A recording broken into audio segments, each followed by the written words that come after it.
बेटी, तुझे कुछ नहीं होगा, मैं तुझे कुछ नहीं होने दूंगी। माँ, मुझे बहुत दर्द हो रहा है, मैं मर जाऊंगी माँ। मैं दर्द बर्दाश्त नहीं कर पा रही हूँ, मुझे अस्पताल ले चलो माँ। हम बस पहुंचने वाले मेरी बच्ची, बस थोड़ी देर और। थोड़ी देर बाद, डॉक्टर साहब देखिए ना, मेरी बेटी को क्या हो रहा है। देखिए, आप यहीं पर वेट कीजिए, हम इनका चेकअप करते हैं। डॉक्टर कमला की बेटी राधा का चेकअप करने लगते हैं। मैम, आपकी बेटी का कोलेस्ट्रॉल बहुत ज्यादा बढ़ा हुआ है। इतनी सी उम्र में कोलेस्ट्रॉल इतना बढ़ना कोई आम बात नहीं है। डॉक्टर राधा का इलाज शुरू करते हैं। कमला अपनी बेटी के इलाज में बहुत सारा पैसा लगाती है। कुछ समय बाद डॉक्टर अचानक कमला के पास आकर कहते हैं, देखिए, बड़े दुख के साथ कहना पड़ रहा है, लेकिन हम आपकी बेटी को बचा नहीं पाए, माफ कीजिएगा। डॉक्टर की ये बात सुनते ही कमला के पैरों तले जमीन खिसक जाती है। ऐसा कैसे हो सकता है? अभी 2 घंटे पहले आपने कहा था कि मेरी बेटी की हालत सुधर रही है, फिर अचानक ऐसा कैसे हो सकता है? देखिए, वो अभी बहुत ज्यादा छोटी थी, तो उसका शरीर ऑपरेशन को झेल नहीं पाया। कमला पूरी तरह टूट जाती है। उसको इन सब में अपनी गलती नजर आ रही थी। ये सब मेरी वजह से हुआ, इसमें मेरी गलती है। मेरी बच्ची लौटा, मुझे अपनी गलती सुधारने का मौका तो दो। तभी कमला के पास एक नर्स आती है। मैम, हम आपकी तकलीफ समझ सकते हैं। मैंने अपनी आंखों के सामने यहाँ कई लोगों को टूटते और बिखरते देखा है। आपको हिम्मत से काम लेना होगा। मेरी बेटी बहुत छोटी थी, वो अभी मिडिल स्कूल में आई थी, बहुत प्यारी थी वो। संभालिए अपने आप को मैम, आपको हिम्मत से काम लेना होगा। आखिर राधा की मौत के पीछे क्या कारण हो सकता है और उसकी मौत की वजह कमला अपने आप को क्यों बता रही है, ये जानने के लिए हमें 1 साल पीछे जाना पड़ेगा। 1 साल पहले। माँ, आपको पता है, अगले साल मैं मिडिल स्कूल में चली जाऊंगी। मैं बहुत एक्साइटेड हूँ। हाँ मेरी बच्ची, मैं भी बहुत एक्साइटेड हूँ। तुम देखते देखते कब इतनी बड़ी हो गई, पता ही नहीं चला। सच कहूँ तो मैं नहीं चाहती कि तुम इतनी जल्दी बड़ी हो जाओ। ऐसा क्यों? क्योंकि तुम बहुत प्यारी हो, छोटी सी प्यारी सी। तुम्हें पता है, तुम मम्मी की जान हो।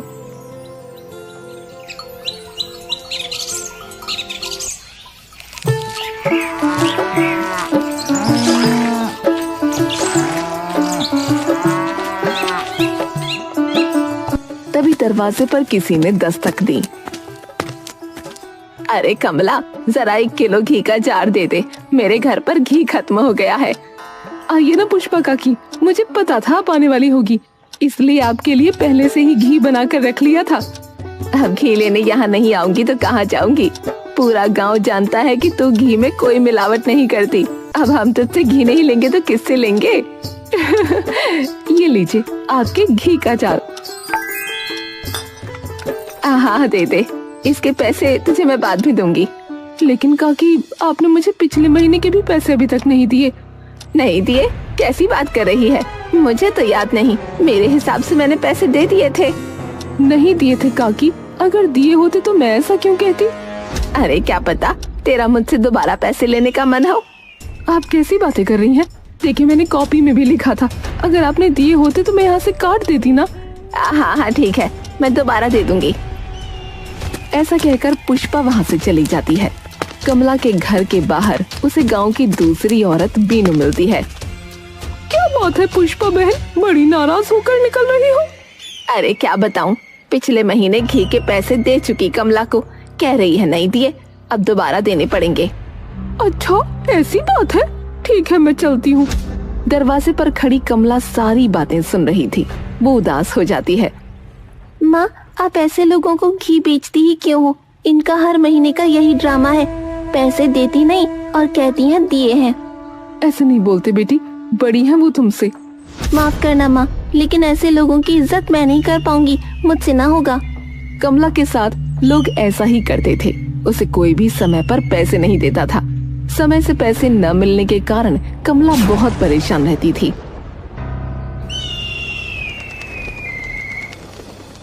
माँ, कल स्कूल में फंक्शन है। बड़ी क्लास के बच्चे अलग अलग चीजों का स्टॉल लगाएंगे और हमें वो खरीदना होगा। इसलिए मैडम ने कहा है सभी को पैसे लेकर आने हैं। कल जाने से पहले आप मुझे कुछ पैसे दे दीजिएगा। राधा के ऐसा कहने पर कमला अपना बटुआ चेक करती है। मेरे पास तो पैसे हैं ही नहीं। जो पैसे थे उनमें से सुबह आटा और चावल ले आई थी। अब क्या करूं? अब राधा बेटा, मैं तुम्हें सुबह स्कूल जाने से पहले पैसे दे दूंगी, ठीक है? कमला उन लोगों से पैसे मांगने चली जाती है जिन्होंने उससे उधार में घी खरीद रखा था। सोनू की मम्मी, दरवाजा खोलो, मैं हूँ कमला। कहो कमला, कैसे आना हुआ? अच्छा आ ही गई तो कह देती हूँ, अगले हफ्ते 5 किलो घी बनाकर तैयार रखना। मेरे भाई की शादी है तो मायके लेकर जाऊंगी। ओहो, मैं तो भूल ही गई। कहो तुम क्यों आई थी? सोनू की मम्मी, तुमने पिछले महीने 3 किलो घी उधार लिया था। मुझे वो पैसे चाहिए, मैं वही लेने आई थी। अरे लेकिन मैं तुम्हें इकट्ठे पैसे दे तो देती हूँ। अभी इनको पैसे नहीं मिले हैं, मिलेंगे तो तुम्हें सारे पैसे देकर ही मायके जाऊंगी। लेकिन मुझे तो अभी जरूरत है पैसों की। तुम भी गजब करती हो बहन। अब मैं तुरंत पैसे लेकर कहाँ से आऊँ? घर घर जाकर तुम्हारी तरह पैसे मांगना मुझे अच्छा नहीं लगता। इनको पैसे मिलेंगे तभी तो दूंगी। कमला वहाँ से लौट जाती है।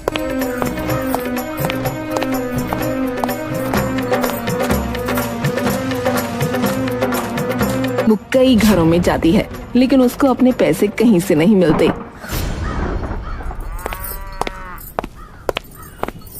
जहाँ जाओ सब कह देते हैं बाद में पैसे लेना। अरे जब मुझे पैसों की जरूरत अभी है तो बाद में लेकर क्या करूंगी? पता नहीं मैं राधा से क्या कहूँ। कमला जब घर आती है तो उसकी बेटी सो चुकी थी। अगली सुबह, माँ पैसे दे दो, स्कूल जाने में देरी हो रही है। लेकिन राधा, मेरे पास तो पैसे नहीं हैं, मैं तुझे कहाँ से दूं? आप ऐसा कैसे कह सकती हैं? आपने कल कहा था ना आप मुझे पैसे दोगी, फिर अचानक आप ऐसा क्यों कह रही हो? बेटा, मैं कल उन सभी लोगों के पास गई जिन्होंने मुझसे घी उधार लिया था, लेकिन किसी ने पैसे नहीं दिए। तो आप किसी को उधार घी देती क्यों हो? राधा गुस्से में अपनी यूनिफॉर्म उतार देती है। कमला को अपनी बेटी के लिए बहुत बुरा लगता है। उसने एक बात तो ठान ली थी कि अब वो किसी को उधार में 100 ग्राम घी भी न देगी। वो अपने घर के बाहर एक पर्चा चिपका देती है जिस पर लिखा था, आज से उधार बिल्कुल बंद। अरे तुम लोगों ने सुना, कमला ने उधार में घी देना बंद कर दिया है। अब वो सिर्फ नगद पैसे लेकर ही घी देती है। अरे बात बस इतनी सी है, सब लोगों ने उसके घी की तारीफ कर करके उसके भाव बढ़ा दिए हैं, और कोई बात ना है। हाँ पुष्पा काकी, तुम्हारी बात बिल्कुल सही है। बाजार में सब्जी लेते हुए सभी कमला की बुराई कर रहे थे। तभी अचानक से कमला वहां आ जाती है। क्या हो गया? मुझे देखकर आप लोग चुप क्यों हो गई? मेरे बारे में चर्चा हो रही थी क्या?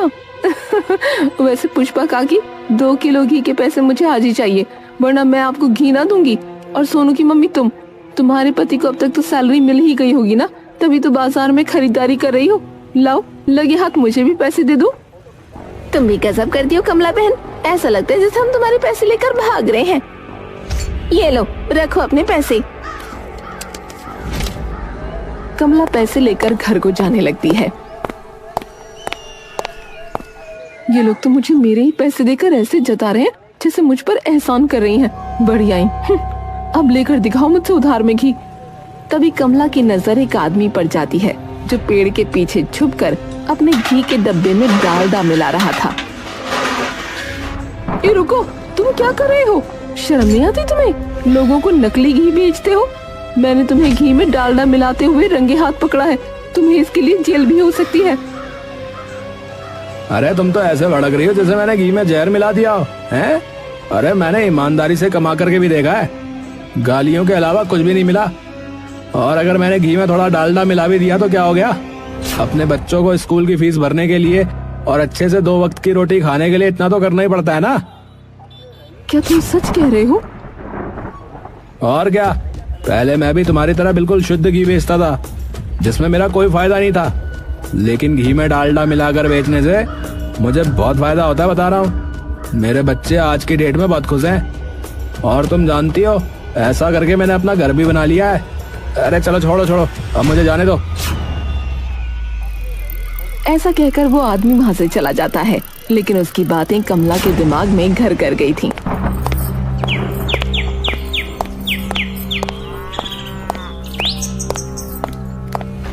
वो घर पहुंची, लेकिन अभी भी उसके दिमाग में वही सब चल रहा था। वो अपनी बेटी का चेहरा देखती है जो स्कूल न जाने के कारण बहुत उदास थी। मैंने भी बहुत ईमानदारी दिखा ली, कोई फायदा नहीं होता। और फिर मैं किसके लिए ईमानदार रहूं? इन गांव वालों के लिए जो पीठ पीछे मेरी लाखों बुराइयां करते हैं, ऊपर से पैसे भी समय पर नहीं देते। किसी ने सही ही कहा है, जब घी सीधी उंगली से न निकले तो उंगली टेढ़ी करनी चाहिए। फिर क्या था, कमला ने अपने घी में ढेर सारा डालडा मिला दिया और दाम भी थोड़े से कम कर दिए। अरे बहन देख, कमला ने तो घी के दाम कम कर दिए। लगता है कल सबकी बातें सुनकर अकल ठिकाने आ गई। चलो अच्छा है, हमें सस्ते में बढ़िया घी मिल रहा है। कमला बहन, मुझे 1 किलो घी चाहिए, तुम्हारे पास होगा? अरे तुम उसकी फिक्र मत करो, मेरे पास बहुत सारा घी है। तुम्हें क्या 5 किलो भी ले सकती हो, लेकिन याद रहे पैसे मुझे हाथों हाथ चाहिए। हाँ ठीक है, पैसे तुम्हें हाथों हाथ मिल जाएंगे।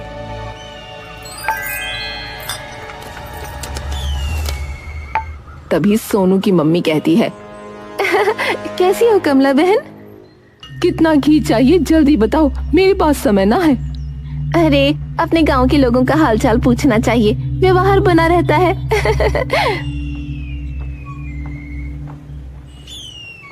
जरूर उधार घी मांगने आई होगी, तभी इसके मुंह से शहद टपक रहे हैं, लेकिन इसका कोई फायदा न होगा। अरे कहाँ खो गई? मैंने तुम्हें बताया था ना, मेरे भाई की शादी होने वाली है, इसलिए मुझे 5 किलो घी चाहिए। पैसे मैं तुम्हें जल्दी दे दूंगी। मुझे पता है तुमने उधारी बंद कर दी है, लेकिन हम तो अगल बगल में ही रहते हैं ना, हमारी बात अलग है। माफ करना सोनू की मम्मी, बात जब उधारी की होगी तो मेरे लिए सब एक बराबर हैं। अगर आपके पास पैसे हैं तो ही घी मिलेगा, वरना नहीं। तुम तो सच में बहुत घमंडी हो गई हो कमला। ये लो पकड़ो पैसे और लाओ घी दो जल्दी। आज पहली बार सारे ग्राहकों ने कमला को नकद पैसे दिए थे और डालडा मिलाने के बाद भी घी भी ज्यादा हो गया था, इसलिए आज कमला के हाथ ढेर सारे रुपए लगे। अरे बाप रे, इतने सारे पैसे! मैं इन्हें देखकर कहीं पगला ना जाऊं। मैंने जिंदगी में कभी इतने सारे पैसे एक साथ नहीं देखे। मैं आज बहुत खुश हूँ। उस आदमी की बात तो सच निकली। अब मैं इन पैसों से अपनी बेटी के लिए नए कपड़े लेकर आऊंगी। कमला बाजार से राधा के लिए ढेर सारे कपड़े लेकर आती है। माँ मैं घर आ गई। आ गई मेरी बच्ची, मैं तेरे लिए ढेर सारे कपड़े लेकर आई हूँ और साथ ही अपने घर के घी से मैंने तेरे लिए ढेर सारी मिठाइयाँ बनाई हैं। आज कुछ खास है क्या माँ? वैसे कुछ खास तो नहीं है, लेकिन आज का दिन बहुत अच्छा है। ये ले तू मिठाइयाँ खा और बता कैसी बनी है। ये तो बहुत स्वादिष्ट है। मम्मी, आज पहली बार आपने अपने घर के बने घी से मुझे कुछ बनाकर खिलाया है। आज घी की बिक्री नहीं हुई थी क्या? हुई थी ना, और वो भी बहुत ज्यादा। तुझे पता है अपने गांव वाला हलवाई है ना? हाँ, जिसके समोसे कचौरी मुझे बहुत पसंद है। हाँ वही।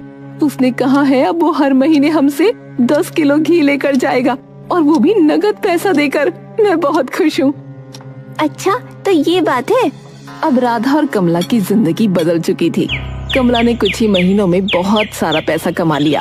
अब तो उसके हाव भाव ही बदल चुके थे। क्या कर रही है मेरी बेटी? अरे तुम आज फिर से समोसे को चोरी खा रही हो। बेटा ये सारी चीजें नुकसान करेंगी। नहीं मम्मी, कुछ नहीं होगा। आखिर वो हलवाई हमारे घर के शुद्ध देसी घी से तो सारी चीजें बनाता है, तो भला मुझे क्यों नुकसान होगा? राधा की मासूमियत और अपनी माँ पर इतना भरोसा देखकर कमला को अजीब लगता है। कहीं न कहीं ये बात उसे परेशान करने लगती है। मुझे ऐसा क्यों लग रहा है कि मैं कुछ बहुत गलत कर रही हूँ, लेकिन इसके पीछे मेरे इरादे गलत नहीं हैं, तो मैं कैसे गलत हुई? तभी अचानक से राधा के पेट में बहुत जोर का दर्द होने लगा और कमला उसे अस्पताल ले जाती है, जहां डॉक्टर ने कमला से ढेर सारे पैसे लूट कर कह दिया था कि उसकी बेटी अब इस दुनिया में नहीं रही। इस खबर का कमला के दिमाग पर बहुत गहरा असर पड़ा। वो पागलों जैसा व्यवहार करने लगी।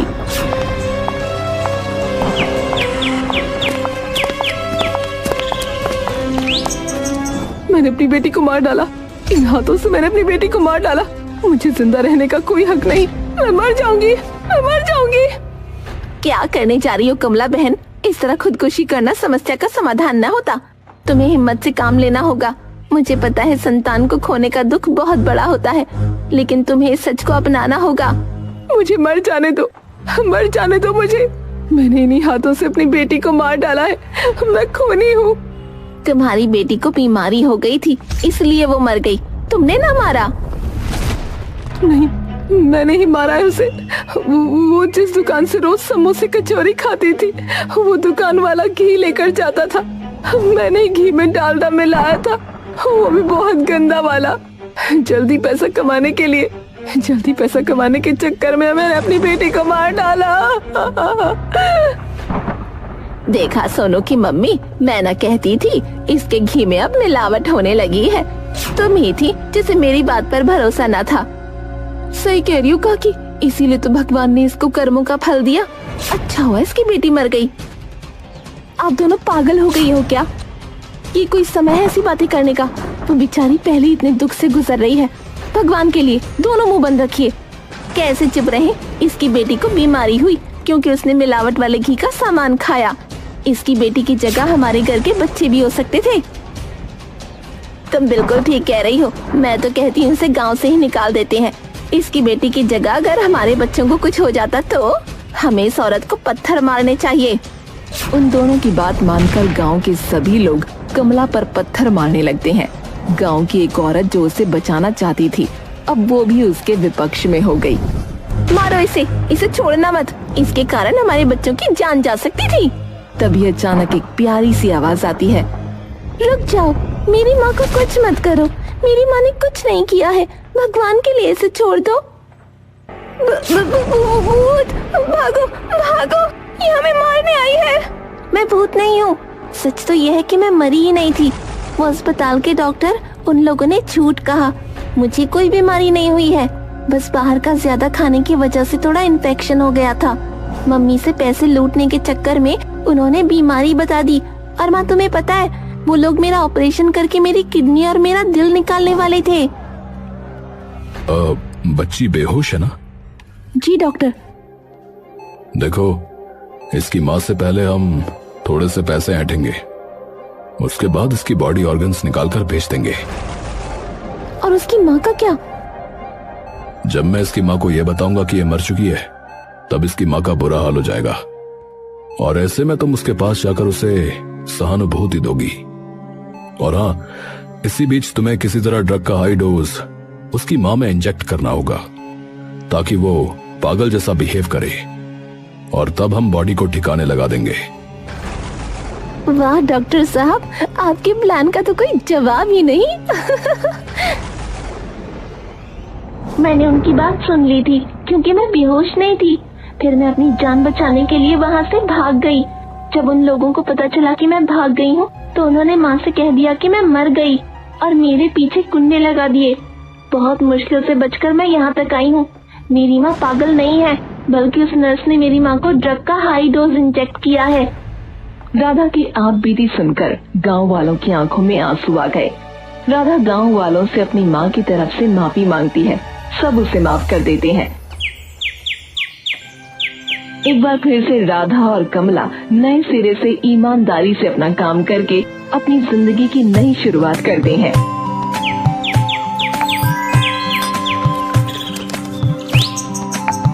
और खुशी खुशी अपना जीवन व्यतीत करने लगते हैं।